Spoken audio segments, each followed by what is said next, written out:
오늘 이 시간 하나님께서 우리에게 주시는 말씀은 누가복음 2장 34절부터 40절까지의 말씀입니다. 누가복음 2장 34절부터 40절까지의 말씀, 저와 여러분이 한 절씩 그렇게 교독하도록 하겠습니다. 시므온이 그들에게 축복하고 그의 어머니 마리아에게 말하여 이르되, 보라, 이는 이스라엘 중 많은 사람을 패하거나 흥하게 하며 비방을 받는 표적이 되기 위하여 세움을 받았고 치르다 하리니 이는 여러 사람의 마음의 생각을 드러내려 함이니라 하더라. 또 아셀 지파 바누엘의 딸 안나라 하는 선지자가 있어 나이가 매우 많았더라. 그가 결혼한 후 7해 동안 남편과 함께 살다가 과부가 되고 84세가 되었더라. 이 사람이 성전을 떠나지 아니하고 주야로 금식하며 기도함으로 섬기더니 마침 이때에 나와서 하나님께 감사하고 예루살렘의 속량을 바라는 모든 사람에게 그에 대하여 말하니라. 주의 율법을 따라 모든 일을 마치고 갈릴리로 돌아가 본 동네 나사렛에 이르니라. 같이 읽겠습니다. 아이가 자라며 강하여지고 지혜가 충만하며 하나님의 은혜가 그의 위에 있더라. 아멘.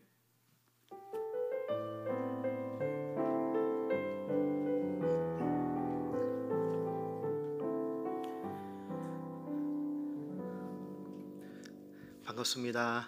네, 서로 좀 한 번 더 인사하면 좋겠습니다. 잘 오셨습니다. 정말 잘 오셨습니다. 먼 길 또 오시느라 고생 많이 하셨습니다. 제가 참 좋아하는 문장이 한 문장 있습니다. 소개해도 될까요? 제가 좋아하는 문장 제가 읽어드리겠습니다. 베르나르 베르베르라는 분이 나무라는 책에서 이야기했다고 하는데, 노인 한 명이 사라지는 것은 도서관 하나가 불타는 것과 같다 라는 문장입니다. 노인 하나가 사라지는 것은 도서관 하나가 불타는 것 같다. 예전에는 잘 몰랐습니다.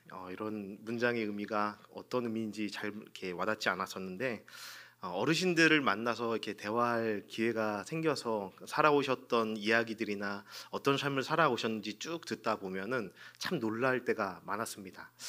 몇 주 전에 저희 목사님들과 한강변을 점심 먹고 이제 저희가 다 이렇게 베들레헴이 커지고 있어서 산책을 할 겸 이제 한강변을 걷고 있었는데, 이렇게 다른 목사님들이 이렇게 인사를 하시는 어떤 노인 분이 이렇게 마주 오셨습니다. 이제 저는 잘 몰랐기 때문에 뒤에서 이렇게 우물쭈물하고 있는데, 은퇴하신 목사님, 그 신학교 교수님이셨다라고 나중에 얘기를 듣고 제가 깜짝 놀랐습니다. 겉으로 볼 때는 쇠약해 보이고 그냥 지나가시는 노인 어르신 같았는데, 참 이전에 정말 귀한 일들 사역들을 많이 감당하셨겠구나라는 생각을 하니까 지나다니시는 어르신분들을 조심스럽게 대하고 또 바라보아야겠다라는 생각도 하게 되었습니다.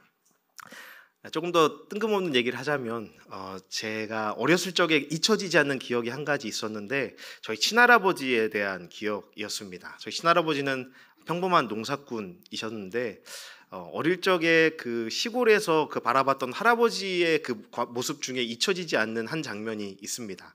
뭐냐면, 가족들이 이제 명절에 이제 시골에 가면은 가족들에게 이제 쌀가마니를 자신이 농사를 지은 쌀들을 이렇게 나눠서 가마니에 담아 주시는 할아버지가 이제 보통 그렇게 하셨는데, 이 쌀에 그 가마니에다 이렇게 쌀을 담고 그 매듭을 짓는 그 모습이 그렇게 멋있는 거예요. 할아버지 손을 자세히 본 적이 있는데 지문이 하나도 없었습니다. 이렇게 매끈매끈할 정도로 그렇게 일을 열심히 하셨는데, 그렇게 매듭을 지으시는 모습이 그 매듭 하나에 엄청난 내공이 느껴졌습니다. 그래서 억지로 풀려고 하면 안 풀리는데, 제가 이제 쌀을 먹이려고 저희가 이제 풀게 하나를 싹 잡아당기면 한 번에 싹 풀리고, 옮길 때는 풀리지 않는 그런 놀라운 매듭의 스킬들을 가지고 계셨는데, 왜인지 모르겠지만 그 모습들이 잊혀지지 않았고 할아버지가 참 멋있는 분이셨구나라는 생각도 들었습니다. 최근에 제가 알고 있는, 최근에 정말 조금 더 이렇게 존경하게 되었던 어르신이 계시다면 김동호 목사님이십니다. 제가 높은 뜻 이렇게 목사라서 이런 말씀 드리는 건 아니지만, 제가 얼마 전에 우리 교회 모든 교육자들 높은 뜻 연합 선교회 안에 그 연합 수련회 사역자들이 모여서 했던 수련회에 가서 이제 말씀을 전해 주셨었는데, 나이가 많이 드셔서 이전보다 많이 살도 빠지시고 이제 좀 약해 보이셨는데, 거기서 이런 말씀을 하시는 거예요. 나는 지금이 전성기다. 나는 지금 열정이 있고 나는 꿈이 있습니다라는 말씀들을 하시는데 그 말들이 정말 제 안에 충격으로 다가왔습니다. 이제는 모든 것들을 정리하고 내려놓고 이제 쉬셔야 할 때인데 나는 여전히 꿈이 있고 지금이 나의 전성기이기 때문에 나는 하나님의 일들, 하나님 기뻐하신 일들을 할 것이다라는 그 말씀이 저에게 큰 도전으로 다가왔습니다. 나도 늙을 때 저런 노인이 저런 어른이 되면 좋겠다라는 마음도 갖게 되었습니다. 그렇게 노인 한 명이 이 도서관과 같다라는 이 말에 정말 동의가 되고 존경받고 많은 사람들의 길이 되어 주셨던 노인의 삶은 그 자체로 축복이라 할 수 있겠죠. 물론 나이를 먹어도 우리가 흔히 말하는 꼰대 같은 분들이 있을 수도 있지만 감사하게도 제가 지금까지 교회에서 만났던 대부분의 어르신들은 그 삶의 이야기를 알면 알수록 참 배울 것이 많은 분들이구나라는 생각을 합니다. 심지어 매듭을 매는 방법조차 따라하려고 하지만 따라하지 못했던 그런 것도 참 배우고 싶다라는 생각도 하게 됩니다. 오늘 말씀을 묵상하면서 이런 어른들을 저는 만났습니다. 신학의 선배를 할 수 있는 어르신들을 만났는데 참 그들에게 배울 것이 많구나라는 생각이 들었습니다. 신앙과 삶에 대해 겸손한 지혜를 배울 수 있는 커다란 도서관과 같은 분들이 오늘 본문에 등장하고 있지요. 그들의 삶을 천천히 한번 돌아보면서 묵상하면서 저와 여러분의 신앙과 삶에 좋은 참고 서적을 펴놓고 어떻게 살아가야 할 것인가, 어떤 삶이 정말 하나님께서 기뻐하시는 삶인가를 함께 나누려고 합니다. 이 본문의 상황은 예수님께서 태어나신 후에 40일 정도가 지났을 때입니다. 예수의 어머니와 그 아버지는 율법에 따라서 기록된 대로 첫 아들을 하나님께 드리는 봉헌 예식과 정결 예식을 드리기 위해서 성전으로 절기에 올라가고 있었습니다.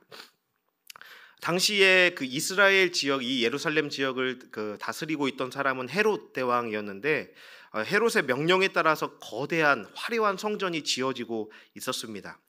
여러분, 그런데 헤롯이 호의적이어서 아니면 이스라엘 백성들을 정말 사랑했기 때문에 성전을 지었겠습니까? 그렇지 않았다라는 것이에요. 그가 성전을 지었던 이유는 순전히 정치적인 이유였습니다. 하나님을 신실하게 믿어서 그런 것 아니었고 자신의 통치하에 있었던 이스라엘과 그 지역의 사람들을 사랑하여서 그리고 그들을 존중해서 그들의 종교를 존중했기 때문에 성전을 지은 것 또한 아니었습니다. 오로지 자기의 정치적인 이유, 오로지 자기의 유익 때문에, 이기적인 이유 때문에 성전을 건축하라 명했습니다. 그런데 어찌 되었던 간에 당시 이스라엘 백성들은 그것에 만족하고 있었습니다. 이성과 또 생각들이 마비되어 있었기 때문에 그냥 화려한 성전이 지어지고 있다, 우리 눈앞에 화려한 성전이 보이고 있다라는 사실만으로 만족하면서 헤롯의 이런 정치적인 이유와 꼼수들이 먹혀들고 있었던 것이죠. 이스라엘 사람들은 단지 휘황찬란한 성전이 있기 때문에 그 현상에만 눈이 멀어서 만족했다라는 거예요. 그래서 웅장한 성전과 제사는 있었지만 하나님께서 메시아를 보내주시겠다고 한 그 약속에 대한 소망을 기억하면서 그 소망을 기다리고 있던 사람들은 없었다라는 거예요. 눈앞에 화려한 성전과 그곳에서 이루어지고 있는 화려한 제사들을 바라보며 제사와 성전의 본질은 잊은 채 껍데기뿐인 종교 의식만을 반복하고 있었던 겁니다. 그렇게 하나님께서 말씀하신 이 메시아의 약속을 기억하며 기다리고 있던 자들이 없었다라는 거예요.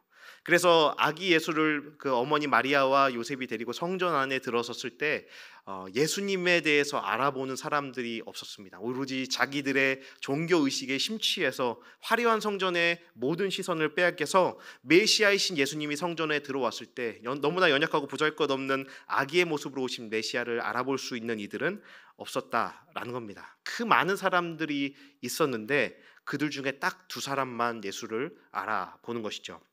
그 사람 중 첫 번째 사람이 시몬인데 시몬에 대해서 본문은 지극히 제한적인 정보만을 제공하고 있습니다. 그가 왜 예루살렘에 있는지, 성경에서 중요시하는 또 누구의 아들, 어떤 출생인지, 혹은 그가 제사장이라서 예루살렘 성전에 있었던 것인지, 거기서 뭘 하고 있었는지 그에 대해서 객관적으로 알 수 있는 사실이 많이 주어지지 않고 있습니다. 이것이 어떤 의미일까요, 여러분? 괜한 것에 힘 빼지 말라는 이야기예요. 누가가 또 성경 저자들이 기록할 때 강조하고 싶은 것을 강조합니다. 성경 저자가 강조하고 싶고 말하고자 하는 것은 이 시몬이라는 사람의 출생이나 직책이나 사회적 지위 등은 지금 그렇게 중요한 건 아니다라고 말하는 거예요. 시몬이 어떤 사람인지 알아보고 그의 삶에 집중하는 것보다 더 중요한 게 있다. 너희가 보아야 할, 관심을 가져야 할 곳에 강조를 하고 있는 겁니다. 그렇다면 누가복음의 이 누가는 독자들의 관심을 어디로 돌리고 어디로 향하고 있습니까? 시몬에 대한 많은 정보 중 가장 중요한 것은 오늘 본문의 전문맥 읽진 않았지만 25절에 그에 대해서 수식하는 한 문장이 나오는데 의롭게 경건하여 이스라엘의 위로를 기다렸던 사람이다라고 표현하고 있지요. 경건하다라는 말은 조심한다, 주의를 기울인다라는 뜻인데 이 본문의 문맥 내용상 종교적인 의무에 철저한 사람이었다라는 거예요. 시몬은 또 이스라엘의 위로를 기다리는 자였다라고 하는데 이 이스라엘의 위로가 뭐였겠습니까? 어떤 위로를 기다리고 있던 걸까요? 단지 우리 민족 좀 잘 살게 해주시고 돈 잘 벌게 해주시고 성전 잘 지어지게 해달라는 그런 위로였겠습니까? 그가 간절하게 조심스럽게 경건하게 기다렸던 위로는 바로 메시아에 대한 위로, 메시아를 통해서 우리 민족이 위로받기를 원하는 그것을 학수고대하던 사람이었다라는 겁니다. 한마디로 그의 삶의 위로이자 소망이 바로 메시아 예수 그리스도였다라는 것이죠. 그의 삶은 언제나 초점이 메시아로 향해 있었고 하나님의 살아계심을 매 순간 인식하면서 살았기에 그가 경건할 수 있었던 거죠. 흐트러지지 않고 메시아의 소망을 붙잡고 살았기에 언제나 하나님 앞에 깨어있던 사람이었습니다. 그렇기에 요셉과 마리아 부부가 아기 예수를 데리고 안고 성전에 들어섰을 때 예수님이구나 라고 그분을 알아보고선 28절 32절에 시므온의 찬가라고 말하는 찬송을 하나님께 올리게 됩니다. 예수님의 메시아 되심을 고백하는 노래인 것이죠. 두 번째, 성전에 오신 아기 예수님을 알아본 또 다른 사람이 오늘 등장하죠. 오늘 본문 36절입니다. 우리 함께 한번 읽어볼까요? 36절 말씀입니다. 또 아셀 지파 바누엘의 딸 안나라 하는 선지자가 있어 나이가 매우 많았더라. 아멘. 구세주의 탄생을 기다렸던 또 한 사람은 안나였다라고 증거합니다. 시몬과 달리 이 안나에 대해서는 본문이 굉장히 많은 정보를 제공하고 있어요. 그녀가 누구인지 어떤 삶을 살아왔을 것인지에 대한 짐작할 수 있는 많은 단서들을 제공하고 있습니다. 그래서 안나란 여인은 누구이며 그럼 어떤 삶을 살았을까에 대해서 함께 알아보도록 하겠습니다. 안나의 출생인데 먼저 안나라는 이 이름의 뜻은 은혜라는 뜻입니다. 그녀는 또 아셀 지파의 후손이라고 하는데 성경에 많은 그 12지파가 있는데 아셀 지파는 그렇게 많이 들어보지는 못하셨을 거예요. 대부분의 그리스도인들이 대부분의 성도들이 이 12지파 중에서도 아셀 지파를 떠올리는 사람들이 극히 드물 겁니다. 창세기 30장 13절 말씀을 함께 읽어보겠습니다. 창세기 30장 13절 레아가 이르되 기쁘도다 모든 딸들이 나를 기쁜 자라 하리로다 하고 그의 이름을 아셀이라 하였더라. 여러분 우리가 들어봤던 것처럼 야곱이 외삼촌 라반의 둘째 딸인 라헬에게 반해서 그 라헬과 결혼하기를 원했죠. 그런데 삼촌이 야곱을 속여서 첫날밤을 보낸 신부를 보니까 라헬이 아닌 레아가 옆에 자고 있는 거예요. 결국 야곱은 그 우여곡절 끝에 외삼촌의 두 딸을 모두 아내로 맞이하게 되지요. 하나님께서는 남편의 사랑을 덜 받은 레아, 이 첫째 부인의 태를 먼저 열어주셔서 레아가 먼저 르우벤, 시므온, 레위, 유다의 아들을 차례차례 4명의 아들을 낳습니다. 하지만 반면에 라헬이라는 이 사랑하는 아내의 태는 열리지 않고 아이를 출생을 하지 못해서 라헬은 고민 끝에 자신의 몸종이었던 비라를 시켜서 자신의 남편의 아이를 갖기 원했습니다. 그래서 이 시녀인 비라를 통해서 단과 납달리가 태어납니다. 그 모습을 보고 레아도 자신의 시녀인 실바를 통해서 자식을 더 낳으려고 해서 결국 갓과 아셀, 여기도 말하는 갓과 아셀이 태어납니다. 그 후에 레아는 또 이사갈과 스불론 그리고 딸 디나를 낳았고 마지막으로 라헬이 요셉과 베냐민을 낳게 됩니다. 참 이렇게까지 할 필요가 있었을까요? 이렇게 난리 복잡한 이 가게가 참 어지럽습니다. 말씀드렸던 것처럼 이 아셀은 실바에게는 둘째 아들로, 그리고 아버지 야곱에게는 여덟째 아들로 그 집안에 태어났습니다.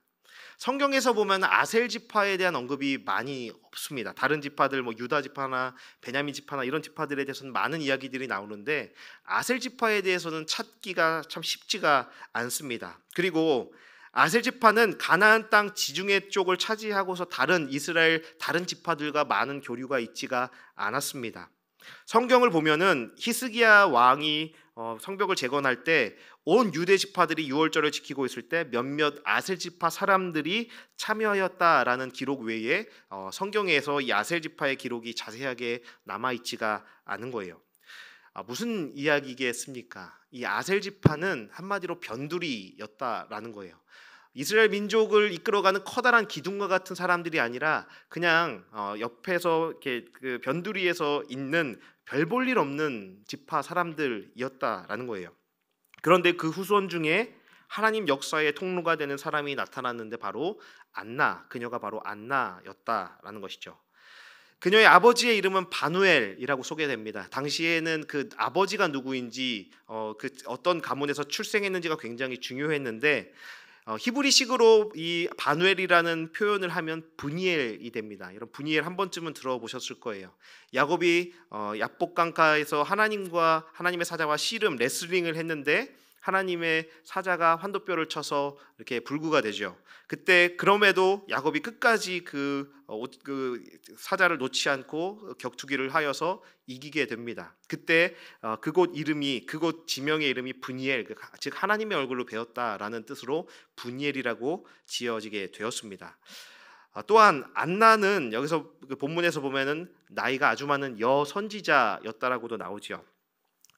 나이가 아주 많았다라는 말이 나오는데 이 말을 문자 그대로 번역한다면 많은 날들 속으로 걸어갔다라는 뜻입니다. 오늘 설교의 본문이기도 한 많은 날들 속으로 걸어간 사람이다라는 뜻인 거예요. 여러분 나이가 매우 많았다와 많은 날들 속으로 걸어갔다라는 것은 차이가 좀 어감이 좀 다르죠. 느낌이 다릅니다. 만약에 30년의 인생을 살아왔다면 우리는 1950일 속으로 걸어간 것이고 50년을 살았다면 18,250날을 걸어간 것이고 70년을 살았다면 25,250일 속으로 걸어 들어간 것입니다. 계산기를 두드려 봤습니다. 심심해서. 네, 여러분 얼마나 많은 날들을 걸어 오셨는지, 얼마나 많은 날들 속으로 걸어 가셔야 하는지 여러분 한번 좀 생각해 보시면 좋겠어요. 그 많은 날들 가운데 어제와 동일한 날은 하루도 없었죠. 지금 우리의 모습이 지금 우리가 되었던 것은 지금까지 여러분이 걸어왔던 날들 속에서 만들어져 가고 빚어진 결과인 것입니다. 그렇다면 안나의 인생의 길이가 얼마였는지 또 어떤 날들을 걸어왔는지 36절 하반절과 37절 상반절에 이렇게 증거하고 있습니다. 함께 읽어보겠습니다. 그가 결혼한 후 7해 동안 남편과 함께 살다가 과부가 되고 84세가 되었더라. 안나가 어떤 날들을 걸어갔는지 본문에 나타나고 있죠. 결혼한 후 7년 동안만 남편과 함께 살았다는 거예요. 그 후로 84세가 될 때까지 과부로 살았다는 겁니다. 당시 유대 사회의 초혼이 대략 14세에서 16세, 10대 정도에 이루어졌는데 대략적인 나이로만으로 계산해 봐도 14살에서 16살 정도에 결혼을 했고 7년 후인 20대 초반 21살에서 23세 정도의 가장 꽃피고 아름다울 나이의 남편을 잃게 됩니다. 그리고 그 후 수십 년 동안 80여 년 정도의 시간을 과부로 살아왔다라는 겁니다. 여러분 잘 아시는 것처럼 당시 문화는 철저하게 가부장적인 사회였어요. 남자 중심의 사회였기 때문에 과부인 여자가 혼자 먹고 사는 것은 정말 어렵고 힘든 일이었습니다. 그렇게 하나님께서 항상 구약 성경에서 약자들에 대한 말씀을 하실 때 빠지지 않는 사람이 과부였습니다. 과부는 사회에서 가장 약한 모든 사람이 도와야 하는 사람이 바로 과부였기 때문에 안나가 청산 과부가 되었을지라도 정말 많은 사람들이 그 여인을 도와주었다 하였다 해도 그 삶이 그렇게 쉽지 않았을 겁니다. 하지만 그 상황이 안나를 낙심시키고 함몰시키고 절망시키지 못했다라는 거예요. 어떤 인생을 살아왔겠습니까? 쉽지 않았을 이 80년의 시간을, 그 많은 날들을 어떻게 살아왔는지 38절 하반절이 이렇게 증거하고 있지요. 이 사람이 성전을 떠나지 아니하고 주야에 금식하며 기도함으로 증거하였다라고 기록되어 있습니다. 안나가 혼자 살면서 아이고 내 팔자야 하면서 신세를 한탄하지 않았습니다. 상황을 원망하고 그 상황에 자신의 삶의 그런 소망을 빼앗기지 않았다는 겁니다. 그녀는 모든 소망을 하나님께 두고 밤낮으로 금식하며 기도하였다라고 증거합니다. 안나의 이런 삶의 기도와 금식을 표현하는 이 표현들을 헬라 원문으로 읽어보면 계속해서 반복되었다라는 표현을 하고 있어요. 금식하고 기도했다라는 것이 단회적인 행동이나 그런 일들이 아니라 이렇게 하나님의 성전에 나와서 기도하고 하나님의 말씀을 듣고 그 약속을 붙잡고 금식하며 기도했던 그 행동들이 80년 동안 계속해서 그녀가 신실하고 성실하게 행하였던 일이었다라는 표현을 하고 있어요. 그냥 일순간에 감정에 휩쓸려서 어떨 때는 마음이 좋아서 막 기도하고 어떨 때는 너무 힘들어서 하나님 앞에 한탄하고 그랬던 것이 아니라 어떤 감정과 상황 속에서도 그 여인은 계속해서 하나님 앞에 나와 금식하며 기도하였다. 그 80년의 시간을 그렇게 살아왔다라고 말하고 있는 거예요. 본문의 안나가 그냥 기도한 게 아니라 금식했다라고 말을 하죠. 당시에는 먹고 사는 것도 힘들었기 때문에 밥 먹듯이 금식을 하였을 것입니다. 하지만 여러분, 80년 하나님 앞에 80년을 기도하며 신실함을 보였던 이 안나가 어떤 마음과 중심으로 금식을 했겠습니까? 물론 그 굶어야 금식을 해야 될 때도 있었겠지만 금식을 할 때 그 여인은 어떤 마음이었겠습니까? 안나의 금식은 기복적이거나 떼쓰는 금식이 아닌 참된 의미의 금식이었다라는 거예요. 여러분, 금식한다는 게 뭘까요? 금식 해보셨나요? 금식 말고 금식을 말합니다. 저는 학부 때부터 신학을 전공했습니다. 그래서 여러분들이 뭐 대학생들 우리 그 청년들 이렇게 방학 때 여러 가지 많은 알바를 할 텐데 신학생들 알바 중에서 꿀 알바가 한 가지 있었는데 그게 뭐냐면 큰 기도원에 들어가서 데스크 알바를 하는 거예요. 그래서 저는 저기 이름만 대면 아는 그 모땡땡 그 이렇게 금식 기도원에 가서 안내 데스크에서 앉아보고 큰 집회가 있을 때 그 인포메이션이나 접수를 받는 그런 알바들을 했었습니다. 그렇게 대학생활 중 알바를 하던 어느 뜨거운 여름날이었습니다. 제 눈에 이렇게 인포메이션에 앉아서 이렇게 현관 밖을 바라보는데 참 그 재밌는 장면이 눈에 들어오는 거예요. 앉아서 가만히 보고 있는데 이렇게 뭐 몇 시간에 한 번씩 앰뷸런스가 자꾸 들어왔다 나갔다 들어왔다 나갔다 하는 겁니다. 처음에는 그냥 눈여겨보지 않았었는데 며칠 동안 거기 앞에서 앉아 있으면서 그게 그냥 뭐 하루 이틀의 일들이 아니고 그냥 정기적으로 들어오는 거예요. 참 이상하다. 저 실려가는 사람들이 누굴까라고 궁금해서 어느 날 굴급차가 들어왔을 때 그 옆에 가서 좀 기웃기웃 거려봤습니다. 들것에 실려 나가시는 분은 딱 보기에도 힘이 없고 병약해 보이셨어요. 건강 상태가 굉장히 안 좋은 분이구나라는 생각이 들었습니다. 아직도 기억에 남는 한 분이 있는데 사람 얼굴이 이렇게까지 노래질 수 있구나라고 생각을 하게 되었던 어떤 분도 계셨습니다. 너무 그 걷지도 못하시고 일어서지도 못하셔서 남자 장정 세 분이서 그분을 부축해서 병원 그 앰뷸런스에 이렇게 태워드리고 그랬던 적도 있습니다. 물론 병원에서 손을 쓸 수 없다 말하였고 어떤 사정 때문에 그 금식 기도원에 오셨는지는 알 수 없었지만 그런 분들이 며칠씩 몇 주씩 금식 기도를 하고 있는 겁니다. 그리고 결국 건강 상태가 더 안 좋아지고 탈수 증상이 일어나서 몸이 버티지 못하고 쓰러져서 그런 분들이 병원에 실려 가셨던 것이죠. 또 어떤 분들은 그렇게 며칠씩 금식을 끝내자마자 그 배고픔과 허기를 이기지 못하고 매점이나 식당으로 달려갑니다. 식당에서 물론 보식, 그 죽이나 이런 보식을 판매를 하는데 그 보식도 많이 먹으면은 보식이 아닌 것이죠. 그 채워지지 않는 허기를 계속해서 채우려고 막 음식을 넣다가 그것이 탈이 나서 또 병원에 가시는 분들도 있었습니다. 제가 거기서 그런 광경을 방학 내내 보고 있으면서 참 많은 여러 가지 생각이 들었습니다.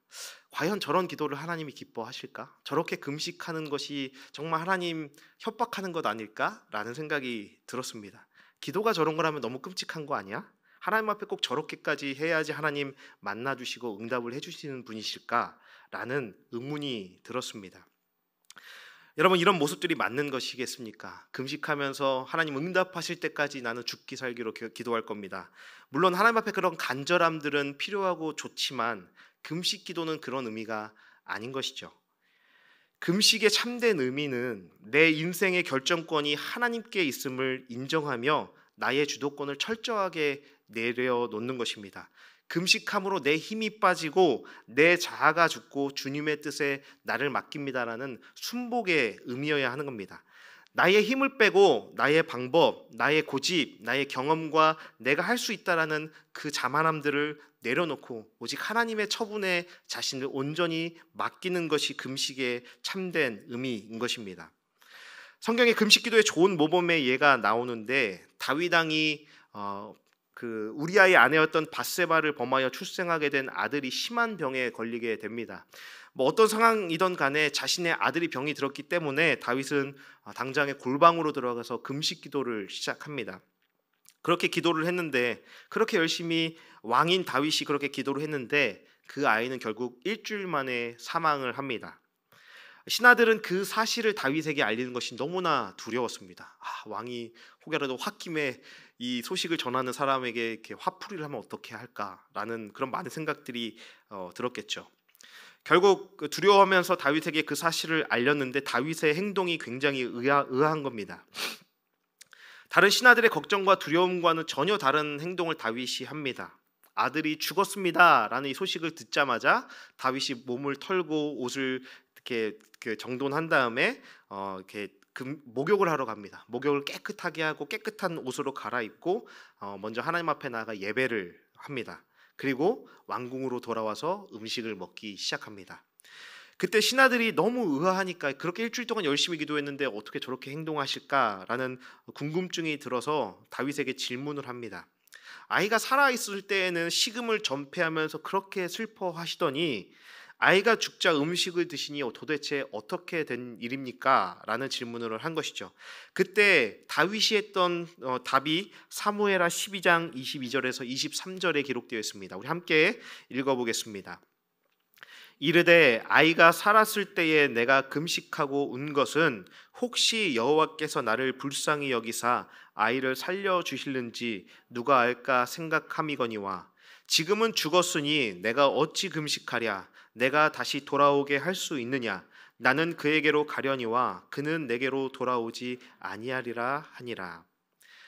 다윗은 이 금식의 의미를 정확하게 알고 있었습니다. 금식은 내가 하나님께 빌면 이루지 못할 기도 제목이 없습니다. 하나님 들어주셔야만 합니다라고 하나님을 협박하고 하나님께 고집 부리는 것이 아니라 나의 아들의 생사가 당신의 손에 있습니다 라고 맡기는 것이죠. 그리고 하나님의 처분을, 하나님이 그 아들을 데려가셨다면 그 처분을 내가 겸허히 수용하고 순종하겠습니다 라고 고백하는 것입니다.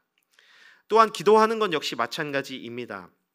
기도에는 우리의 바른 태도가 요구되는데, 기도할 때 가장 중요한 것은 하나님 앞에 나아갈 때 우리가 찬양도 마찬가지인데 하나님 앞에 자신의 유한함을, 자신의 한계를 인정하는 것입니다.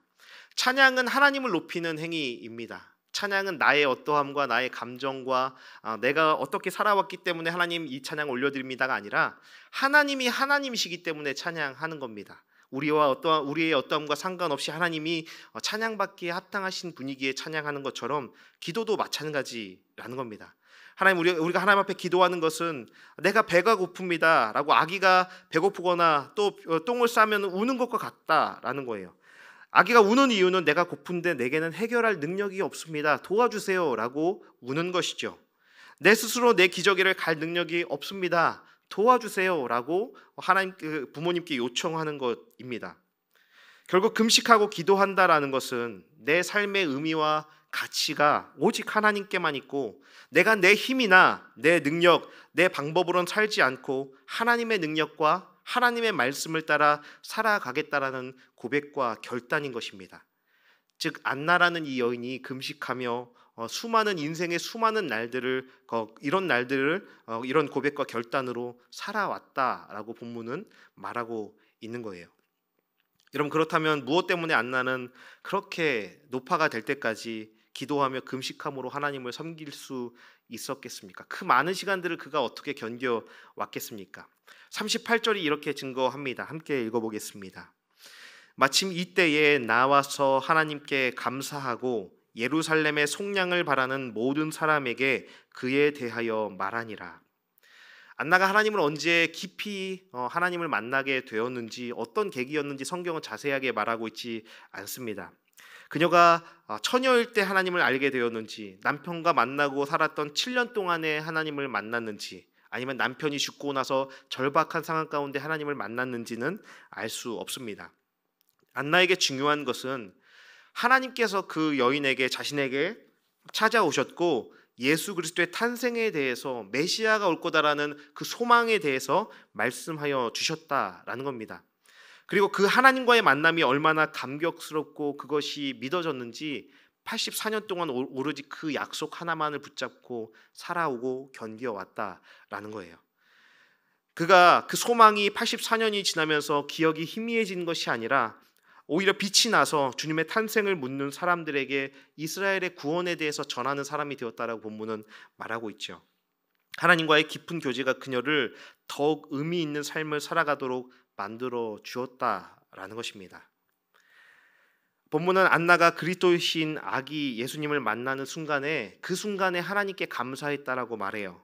여기서 감사하다는 헬라어 단어가 안소 몰로 게모 마이라는 이 말인데, 이것을 풀어서 설명한다면 하신 말씀에 대하여 감사하다. 예수님이 눈앞에 왔기 때문에 우와 하고 그 상황에 대해서 감사했던 것이 아니라 이전에 자신에게 주었던 그 하셨던 약속의 말씀에 대해서 감사했다는 거예요.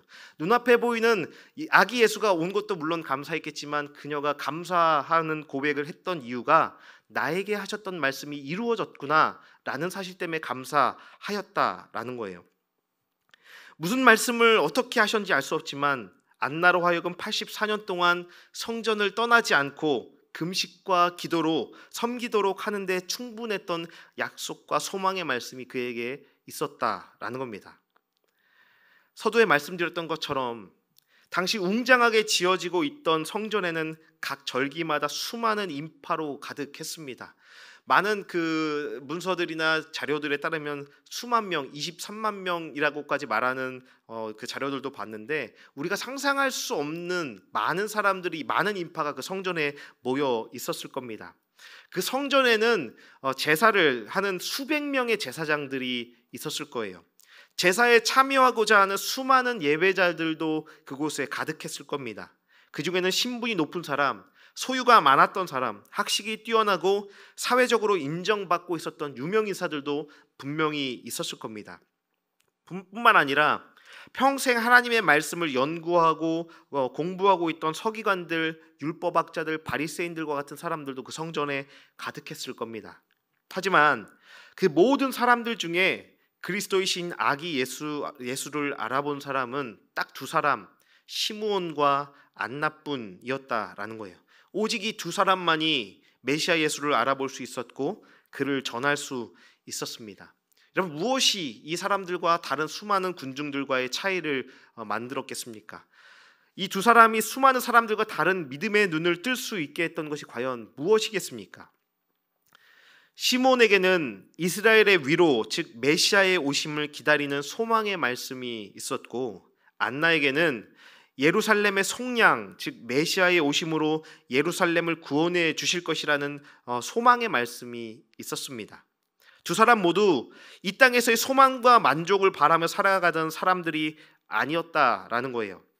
이들은 메시아의 오심으로 인하여 변하게 될, 이 땅에 임하게 될 하나님의 나라, 그리고 영원한 하나님 나라의 소망의 말씀을 믿고 바라보며 살아갔던 사람들입니다. 여러분, 일상 속에서 우리가 어떤 것에 많이 치우쳐져 있으면 그것이 드러날 수밖에 없지요. 어떤 것을 많이 좋아하게 되면 그것이 티가 날 수밖에 없어요. 다른 사람들은 관심이 없는데 내가 관심이 있다 보면은 이렇게 툭하고 쳤을 때 그 관심사가 툭하고 튀어나오는 것과 같은 겁니다. 이 두 사람이 가득 채웠던 삶 속에 가득 차 있었던 것은 하나님의 약속, 소망의 말씀, 메시아가 와서 하나님의 나라가 임할 것이다라는 이 소망으로 가득 차 있었기 때문에 그들은 예수께서 오셨을 때 알아볼 수 있었다라는 겁니다. 세상의 기준과 관점으로는 내세울 것이 하나도 없는 변두리 지파 사람이었습니다. 과부였습니다. 나이가 많아서 이젠 더 이상 아무것도 할 수 없는 것 같은 쇠약한 노인일 뿐이었습니다. 시몬과 안나의 소망은 이 땅에서 누릴 수 있는 유한한 영광이 아니었기에 그럼에도 결코 흔들리지 않았고 메시아의 오심을 바라며 끝까지 소망할 수 있었던 겁니다.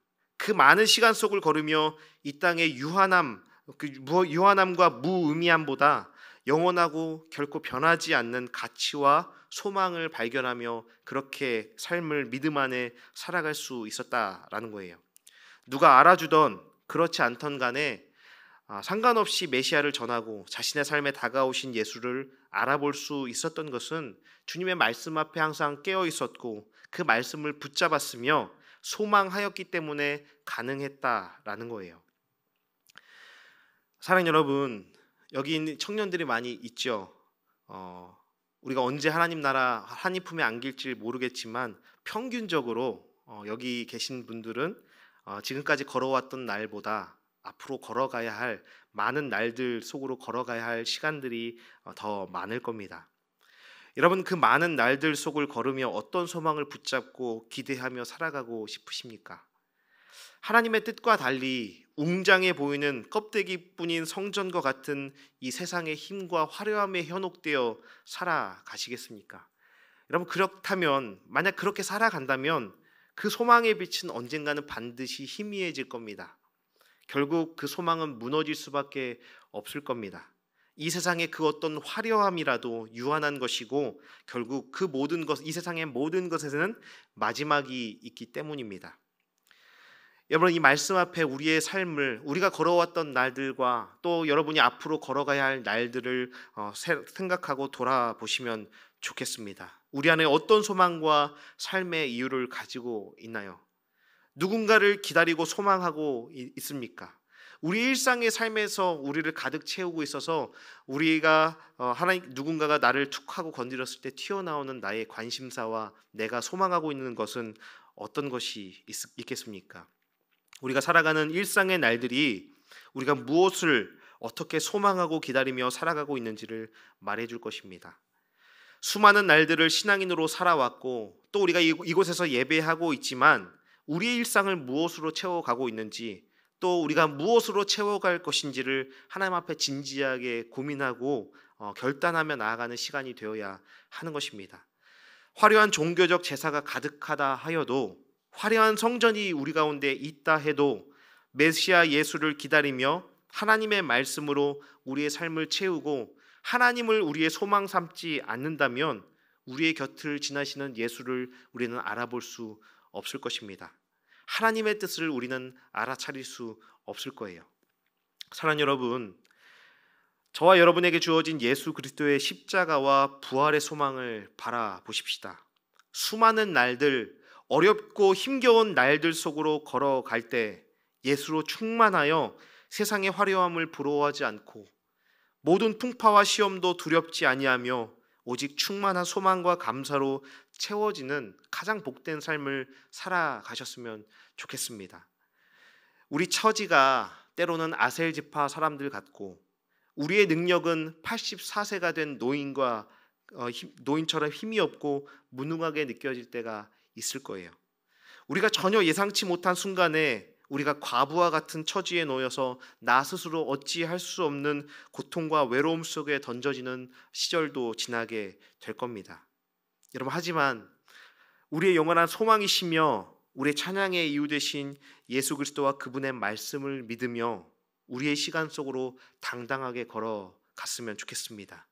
우리 삶에 찾아오신 예수 그리스도와 그분의 행하심을 발견함으로 이 세상 가운데 드러내고 전하며 그 소망을 드러낼 수 있는 저와 여러분이 되기를 간절히 축원합니다.